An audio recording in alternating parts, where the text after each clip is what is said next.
بسم الله الرحمن الرحيم السلام عليكم ورحمة الله وبركاته الحمد لله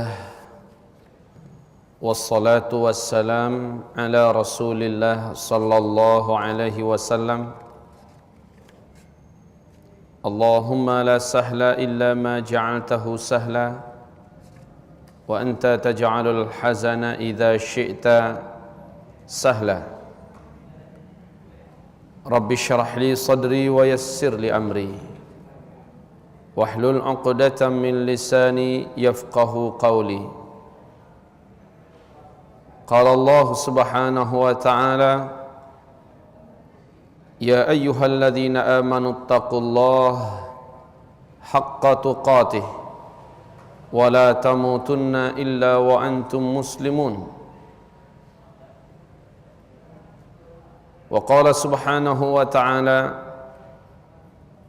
يا أيها الناس اتقوا ربكم الذي خلقكم من نفس واحدة وخلق منها زوجها وبث منهما رجالا كثيرا ونساء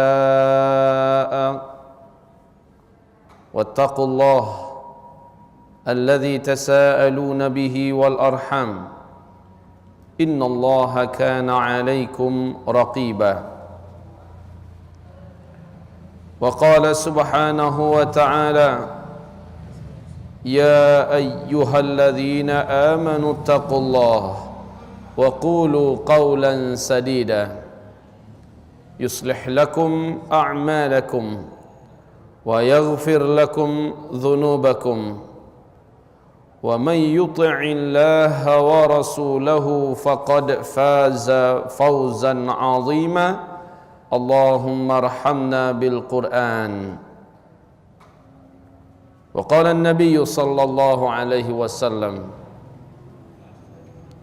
إنما الأعمال بالنيات وإنما لكل امرئ ما نوى فمن كانت هجرته إلى الله ورسوله فهجرته إلى الله ورسوله ومن كانت هجرته لدنيا يصيبها أو امرأة ينكحها فهجرته إلى ما هاجر إليه وبعد معاشر المسلمين أرشدني وإياكم الله segala hamdan wa syukran hanyalah ditujukan buat yang paling berhak menerimanya, zat yang telah menyebarkan nikmat, yang telah memberikan rezeki dan mengeluarkan nafkah buat seluruh makhluknya tanpa henti dan tidak pernah berkurang apa yang ada di dalam tangannya dari khazanah kekayaan Allah subhanahu wa ta'ala. Salawat dan salam pun kita persembahkan senantiasa untuk Rasulullah Muhammad sallallahu alaihi wasallam. Ma'asyiral muslimin yang kami muliakan, kajian kita pada malam hari ini berangkat dari ketertarikan kita kepada tema yang saat ini sedang digandrungi dan bahkan telah dibuatkan buku dan diterjemahkan ke dalam bahasa Indonesia tentang kisah-kisah para pemandi jenazah. Yang di Indonesia ini insyaAllah pada bulan Februari di Wesal TV akan dibawakan satu acara khusus yang dipimpin dan dibimbing langsung oleh Syekh Dr. Muhammad Al-Uraifi tentang kisah-kisah sakaratul maut, kisah-kisah su'ul khatimah dan kisah-kisah nyata para pemandi jenazah. Untuk tema kita malam hari ini adalah amarat su'il khatimah, tanda-tanda atau ciri-ciri su'ul khatimah. Sebelum kita sampai, maka kita akan memulai dengan pembahasan asbab su'ul khatimah, sebab-sebab seseorang mendapatkan su'ul khatimah. Ma'asyiral muslimin yang kami muliakan, yang pertama, seseorang mesti akan mendapatkan su'ul khatimah seperti dijelaskan oleh Syekh Abdul bin Humaid As-Suhaibati rahimahullah, di mana beliau menjelaskan sangat banyak sekali sebab-sebab yang bisa mengundang seseorang untuk mendapatkan akhir hayatnya su'ul khatimah. kaum muslimin tentang su'ul khatimah, kita tidak bisa menebak. Belum tentu orang yang dalam pandangan kita soleh hari ini, lalu akhir hayatnya tetap seperti apa yang kita lihat. Belum tentu kaum muslimin.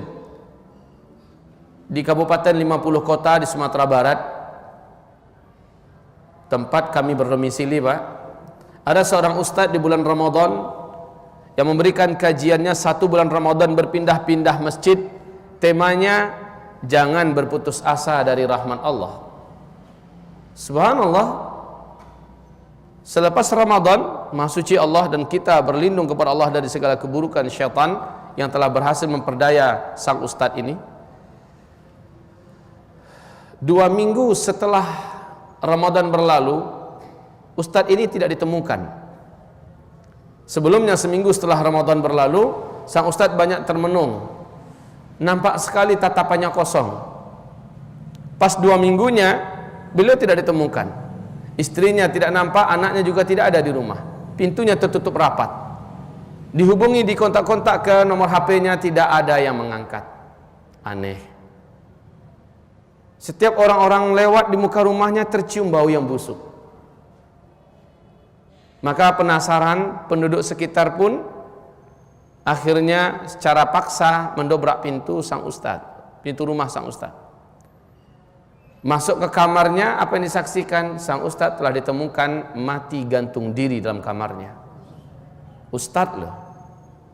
Ya Allah, lindungi kami semua ya Rabb dari su'ul khatimah. Belum tentu. Ini yang digambarkan oleh Rasulullah SAW.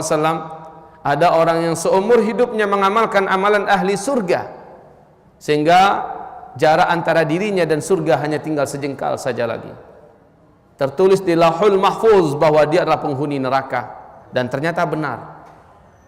Menjelang dekat ajalnya, dia banting setir melakukan amalan ahli neraka, dan dia mati dalam keadaan seperti itu.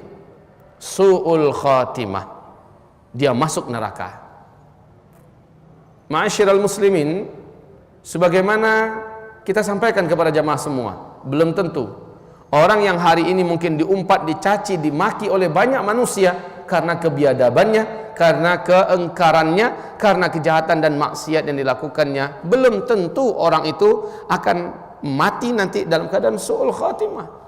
Di sini rahasianya Imam Syafi'i berkata, jangan engkau memberikan statement, label tertentu kepada orang yang kau lihat zahirnya ketika dia hidup. Jangan terlalu cepat kita memujinya, calon penduduk surga, tuh dia. Bukan level kita orang yang berhak menyatakan itu. Kalau Rasulullah boleh. Kalau Rasulullah memang begitu. Saudara-saudara, pengen lihat tidak siapa calon penghuni surga? Mau ya Rasul, mau. Semua sahabat penasaran. Sebentar lagi akan datang ke tengah-tengah kalian. Berdebar-debarlah jantung sahabat, siapa ya? Muncul orang yang ternyata tidak terkenal, yang ternyata bukan sahabat-sahabat yang senior. Duduk di tengah-tengah mereka, bergabung mendengarkan kajian Rasulullah. Besoknya Rasul mengulangi ungkapan yang sama. Sahabat mau untuk tahu siapa orang itu. Mereka pikir mungkin orang yang lain.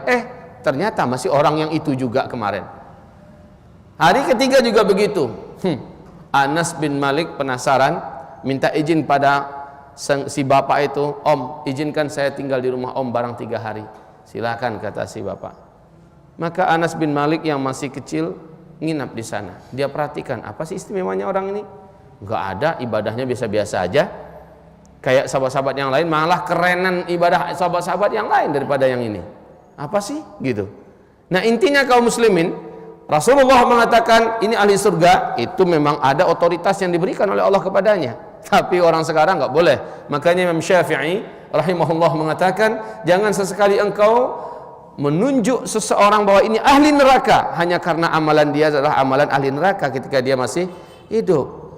Sebagaimana juga tidak boleh mengatakan hadza ahlul jannah, ini adalah penduduk surga. Hadza la yajuz wa la yasih. Tidak boleh kaum muslimin. Tidak sah kita memberikan label tertentu pada orang yang masih hidup. Nanti lihat setelah dia mengembuskan nafas terakhirnya gimana akhirnya. Nah, penyebab-penyebab su'ul khatimah itu dijelaskan oleh Syekh Abdul bin Humaid As-Suhaibati. Yang pertama adalah asyak war-raib fi dinillah, ya. Dalam keadaan ragu-ragu, dalam keadaan bimbang dengan kebenaran agama Allah Subhanahu wa taala, sehingga dia merasa agama Allah ini tidak klop, tidak lengkap, lalu dia mengarang-ngarang yang baru. Artinya ahlul bid'ah, Pak. Para ahlul bid'ah matinya insyaallah taala su'ul khatimah. Ma'asyiral muslimin yang kami muliakan, apakah kita mau tahu beberapa contoh nyata, Pak, yang disaksikan langsung oleh para asatidz kita? Contoh, salah seorang pimpinan tarekat di suatu wilayah di daerah kabupaten 50 kota meninggal dunia dalam keadaan sangat susah, dalam keadaan sangat berat. Akhirnya dikafani oleh orang, dimandikan, dikafani dan disolatkan. Sewaktu dikuburkan, Pak, liang lahat yang tadinya diukur pas, waktu akan dimasukkan tuh jenazah enggak pas, mengecil liang lahat itu. Maka digali lagi, diperluas. Tanah yang galian itu dilemparkan ke atas, tanahnya masih ada terungguk di atas itu. Dimasukkan lagi jenazahnya, mengecil lagi, Pak, mengecil lagi. Berkali-kali dilakukan, mulai jam 2:30 sampai menjelang maghrib. Capek udah, Pak, si penggali kuburan udah capek. Akhirnya diputuskan, mau tidak mau dilipat-lipat sedikit, ya, ditekuk-tekuk sedikit bagian, dimasukkan ke dalam,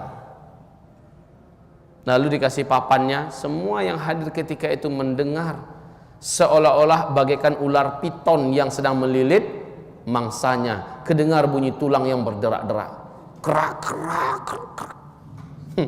Masya Allah. Saksi ini adalah Ustaz Muhammad Afrizan. Beliau adalah seorang pelajar Mesir yang sedang mengambil S2 saat ini di Mesir, dan itu terjadi di kampungnya langsung. Masya Allah. Ibaratullah, amalan yang dibuatnya amalan-amalan bid'ah, diluruskan malah dilawannya ustaz-ustaz yang meluruskan dengan sunnah, dan dia pertahankan kebid'ahannya.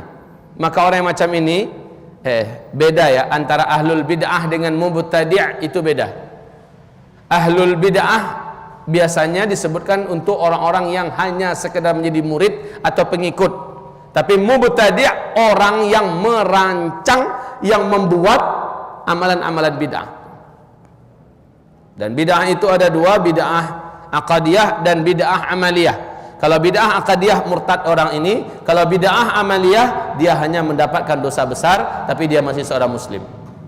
Bid'ah amaliyah itu bid'ah yang sifatnya amalan-amalan, Pak. Tapi bid'ah aqadiyah yang sifatnya akidah. Contohnya dia yakin setelah Nabi ada lagi Nabi yang lain, itu bid'ah aqadiyah namanya itu. Dia yakin Allah itu ada di mana-mana, itu namanya bid'ah aqadiyah. Ibarat Allah yang kami muliakan, seperti kelompok Syiah di seluruh dunia pada hari ini masuk dalam kelompok bid'ah aqadiyah dan mereka murtad. Sepakat seluruh ahlu sunnah wal jamaah, para ulama, qudama dan mutaakhirin menyatakan kekafiran para kelompok Syiah pada hari ini. Ibarat Allah, ini yang pertama. Kemudian yang kedua, orang yang mesti dan pasti mendapatkan su'ul khatimah adalah orang yang menunda-nunda taubat. Rasulullah bersabda dalam Sahih Muslim, siapa saja yang melakukan dosa dan dia melakukan dosa, dia terus melakukan dosa, israr dalam dosa, dia menunda-nunda untuk bertaubat, maka Allah Subhanahu wa ta'ala akan menghukumnya bahwa sebelum sempat dia taubat, dia sudah mendapatkan kematiannya, dan ini pasti kematian yang su'ul khatimah. Imam Al-Qaddad berkata, ibarat kami muliakan, siapa saja yang jarang mengingat bahwa dirinya akan mati, akan dihinakan dia dengan 3 hal. Yang pertama, pasti dia akan menunda-nunda taubatnya. Ini dia, Orang-orang yang tidak menyadari dan kurang mengingat bahwa dirinya akan berakhir dengan kematian, dia akan menunda-nunda taubat. Dan ini kehinaan, Pak. Dia akan terus melakukan dosa. Dia buat lagi dosanya. Iblis pun memanjangkan angan-angannya dan berkata, nanti umur 50 tahunan baru kamu taubat. Apa gunanya kamu taubat sekarang, besok kamu ulang lagi, itu mempermainkan Allah namanya. Bagus buat aja sekaligus, selagi masih muda, masih sehat, nanti kalau udah tua baru tobat. Sekali tobat, tobat nasuha. Ma'asyiral muslimin yang kami muliakan, belum sempat tobat, mati. Itulah su'ul khatimah. Ta'jilut taubah. Di kehinaan yang kedua ditimpakan kepada orang yang tidak mau mengingat bahwa dirinya, dan tidak jarang sekali mengingat akan kematian dirinya. Kata Imam Al-Qaddad bahwa orang ini akan panjang angan-angannya dan tidak puas dengan rezeki yang sampai di tangannya. Akibatnya kaum muslimin, dia terus memburu dan mengejar, menghabiskan semua waktunya dalam memperebutkan dan mendapatkan apa yang belum sampai ke tangannya.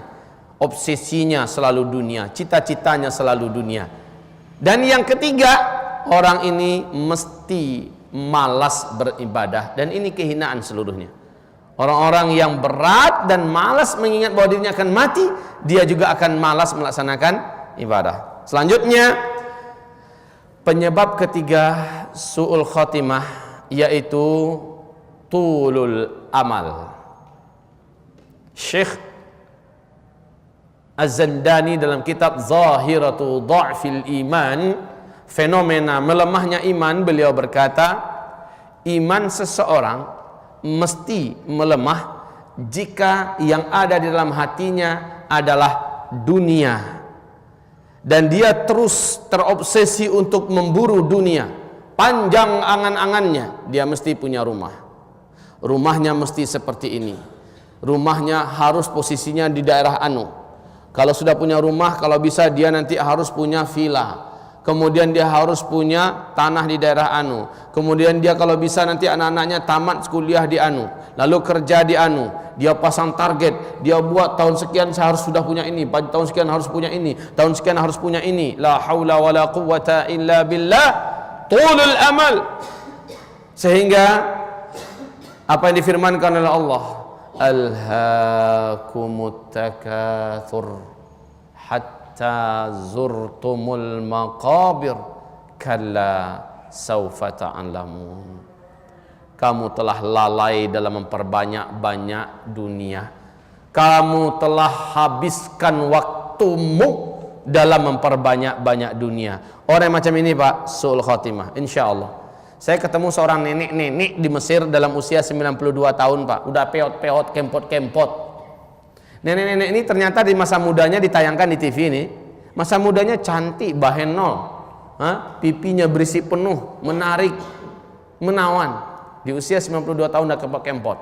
Saat didatangi oleh wartawan, ditanyakan pada nenek ini, inti aizebah, kalau bahasa slangnya orang Mesir, inti aizebah, dilwati inti aize. Kalau bahasa Arab fusanya, fi misli hadzal waqt madza turidin, al-an anti madza turidin. Sekarang apalagi obsesimu? Kamu ingin apa sekarang? Apa hajatmu sekarang? Tahu, Pak, jawabannya apa? Ana aiza fulus kitir. Ana aiza fulus kitir, katanya. Kitir itu kathir, Pak. Kalau orang Mesir mengatakan kitir. Ana aiza fulus kitir. Saya mau duit banyak, katanya. Ya Allah ya Rabb, udah mau bangun tanah gitu. Masih duit banyak, mau diapakan tuh duit? Dan yang memalukan, Pak, udahlah keot, peot, kempot begitu, pakai lipstik tebal lagi. Siapa yang ngiler ngelihatnya? Kayak topeng monyet. Nauzubillah. Ya Rabb, inilah dia orang-orang yang panjang angan-angan. Ali bin Abi Thalib, semoga Allah ridha kepadanya, berkata bahwa saya sangat takut dengan dua hal, kata Ali bin Abi Thalib radhiyallahu anhu. Yang pertama, tulul amal, panjang angan-angannya. Punya ini, nanti harus begini, lalu dia merancang semua jalannya, dia mencari semua selah-selahnya, dia fikirkan dan dia usahakan, dia fikirkan, dia tempuh, dia fikirkan, dia bekerja keras, dia habiskan umurnya, dia kejar angan-angan itu. Tulul amal. Dan angan-angan dunia ini Pak nggak ada ujungnya. Seperti kata Abu Darda, apa yang ada jarang disyukuri, apa yang tiada sering dirisaukan, apa yang diburu timbul jemu bila sudah digenggam, nikmat yang dikecap baru telasa bila sudah hilang. Dunia bagai bayang-bayang fata morgana, dilihat ada, ditangkap hilang. Nafsu bagai air laut, semakin diminum semakin menambah haus. Ada selesainya enggak tuh? Enggak ada. Kalau seseorang diberikan kepadanya satu gunung Uhud emas padat dalam dan luar, mestinya udah merasa cukup enggak Pak? Apakah kita pikir manusia akan cukup? Tidak, kata Rasulullah. Dia akan berkata, kalaulah diberikan untukku satu lagi yang seperti ini kan enak, pas sepasang. Katanya. Kalau diberikan kepadanya yang satu lagi, dia akan berkata lagi, bahwa kalau saya diberikan kepada aku yang seperti ini sepasang lagi, kapan dia akan selesainya? Sampai tanah disumpalkan ke mulutnya, sampai dia disumbatkan ke liang lahatnya, baru berhenti dia dengan angan-angan. Masyiral muslimin yang kami muliakan. Yang kedua kata Ali bin Abi Thalib, yang paling saya takuti yaitu menuruti ittiba' hawan nafas, patuh dan penurut kepada hawa nafsu. Ali berkata, panjang angan-angan melupakan seseorang kepada akhirat Allah Subhanahu wa taala, dan mengikuti hawa nafsu akan menjadikan seseorang terhalang dari kebenaran. Hawa nafsu, pendapatnya, keinginannya, apa yang diidekannya, buah pikirannya, kalau itu menurutnya yang paling bagus, maka datang orang membawa kebenaran dari ayat, dari hadis, dia akan menolak itu. Iya itu bagus, tapi menurut saya ini yang paling cocok sekarang ini. Itu hawa nafsu dah itu, menurut saya itu. Masyiral muslimin yang kami muliakan, orang yang macam ini gaya hidupnya Allah sebutkan dalam surat Al-Hujurat di ayat pertama dan ayat kedua, dia pasti akan batal seluruh amal solehnya. Lah orang kayak gitu tuh berhak nak mendapatkan su'ul khatimah, pasti Pak. Yang keempat, penyebab su'ul khatimah yaitu senang dan merasa terbiasa melakukan maksiat. Senang dengan maksiat. Masih beda dengan orang yang habis melakukan maksiat, dia gelisah, dosa, dia tahu dia itu dosa dan dia menangis. Walaupun nanti masih dikerjakannya Pak, tapi masih ada gelisah, itu masih mending. Walaupun demikian orang ini akan tetap mendapatkan dosa besar. Tapi orang yang melakukan dosa dan dia menikmati dosa itu, saat ditegur kepadanya, kapan kamu mau tobat? Tobat-tobat, apa tuh tobat-tobat? Dan dia mengatakan, this is my life, ini adalah hidupku. Kamu gak usah masuk-masuk dalam urusanku. Ini hak azaziku. Siapa yang mau menghalangi aku? Aku pakai uang aku? Aku pakai uang aku. Nggak ada urusan dengan kalian. Aku tidak merugikan kalian. Dia berzina, dia minum minuman keras, dia berjudi, dia mau melakukan apa yang disenangi oleh hawa nafsunya. Orang yang seperti ini Pak, insya Allah telah ditemukan seorang bla bla bla terbujur kaku di selangkangan pelacurnya. Itu diberitakan di TV seperti itu. Ditemukan tewas ketika seseorang bla bla bla lagi mencekek botol mabuknya. Diberitakan su'ul khatimah cerita orang ini. Kenapa? Karena mereka memang para pelaku dosa dan maksiat itu. Masyiral muslimin yang kami muliakan. Taib. Kemudian yang kelima, orang pasti mengalami su'ul khatimah kalau dia mengakhiri hayatnya dengan bunuh diri, intihar. Itu su'ul khatimah itu Pak. Intihar, dia letakkan lehernya di rel kereta api, dia gantungkan lehernya. Yang paling parah itu Pak, yang di Bukit Tinggi Sumatera Barat, seorang wanita muda, masih usia baru tamat SMP, SMA, menjatuhkan dirinya dari tebing Ngarai Sianok. Akhir hayat orang ini ketahuan insyaallah ta'ala. Masyiral muslimin. Nah, tanda-tanda su'ul khatimah ini dijelaskan oleh Syekh Abdul bin Humaid As-Suhaibati. Beliau menyampaikan banyak sekali tanda-tanda su'ul khatimah. Bisa dilihat tanda-tanda ini ibarat yang kami muliakan saat dia sakit keras. Gimana? Mencela mencaci enggak dia dengan penyakit itu? Keluar enggak kata-kata sumpah serapah yang tidak reda dengan penyakit itu? Apabila iya, ini pertanda su'ul khotimah akan menimpanya. Dinasihati dia, nggak boleh ngomong kayak gitu, istighfar banyak-banyak. Malah marah dia. Dia umpat, dia celah, dia caci apa yang sedang dideritanya ini. Bahkan Allah Subhanahu wa taala, bunuh saya dan ya Allah. Modeko dan kau buat. Model itu dia berkata kepada Allah. Ya, artinya bahasa Indonesianya, bunuh saja saya ya Allah. Tega engkau melakukan ini kepada saya. Ya Allah, kata-kata yang tidak layak disodorkannya kepada Allah Subhanahu wa taala. Ketika sakit, Pak, bisa dilihat itu. Bagaimana reaksinya? Disuruh sholat, padahal dia bisa saja menggerakkan badannya, tapi alasannya macam-macam. Saya sakit, tidak kamu lihat apa? Sholat. Sakit ini, tahu. Sakit ini, tahu gitu. Ya kan? Ya Rabb. Sedang sakit dia kelihatan nih orang-orangnya. Kalau matinya karena sakit itu, insya Allah matinya su'ul khatimah. Kemudian berikutnya bisa juga dilihat ibadah Allah yang kami muliakan, saat sakarat dia menolak untuk mengucapkan kalimat tahlil. Ditalkinkan dia, baca Pak, baca la ilaha illallah. Ditatapnya orang yang, atau dia menggeleng, nggak mau dia, atau sebisanya dia sumbat tangannya. Ini pertanda orang ini akan mengalami su'ul khotimah. Sebaiknya Pak, jangan tinggalkan dia, lihat bagaimana reaksinya dalam mengalami su'ul khotimah. Ditalkinkan dia, menggeleng dia. Ditalkinkan dia Pak, disumbatnya telinganya. Ditalkinkan dia ditatap dengan marah orang yang mentalkinkan kepadanya. Ini orang yang akan mengalami su'ul khatimah wal'iyadzu billah. Kemudian begitu juga orang yang sulit dan susah untuk mengucapkan, dia ingin berusaha mengucapkan. Ucapkan Pak, asyhadu la ilaha illallah.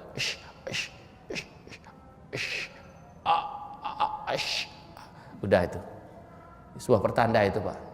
Kalau sempat dia mati, maka dia akan mengalami kematian su'ul khatimah. Ada enggak salah seorang sahabat Nabi mengalami susah mengucapkan 2 kali syahadat ketika sakarat?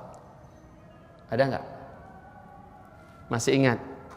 Akhirnya Nabi mengatakan siapkan kayu bakar. Masih ingat? Ternyata ibunya sedang sakit hati kepadanya dan belum ridho kepadanya. Rasul mintakan izin kepada si ibu agar anaknya ini dimaafkan, kalau tidak dibakar. Mendengarkan anaknya mau dibakar, barulah ibu mengatakan, saya maafkan dia, saya maafkan anak saya. Barulah dia bisa menghembuskan nafas terakhirnya dan mengucapkan asyhadu an la ilaha illallah. Masya Allah Pak. Salah satu penyebab terhambatnya kita mengucapkan 2 kalimat syahadat atau kalimat la ilaha illallah di akhir hayat kita adalah ibu kita masih punya kendala hati kepada kita. Ittaqullah. Takutlah kepada Allah. Ma'asyiral muslimin yang kami muliakan, begitu juga tanda-tanda su'ul khatimah bisa didapatkan ketika saat memandikan jenazahnya Pak. Berubah warnanya menjadi hitam, membiru, kadang-kadang baunya busuk, berminyak, keluar minyak dari pori-porinya, dibersihkan bagaimanapun keluar lagi minyak itu. Yoh, jijik kita melihatnya Pak. Kadang-kadang nanah atau darah keluar terus dari mulutnya, dari hidungnya, nggak bisa dibersihkan. Masyiral muslimin yang kami muliakan,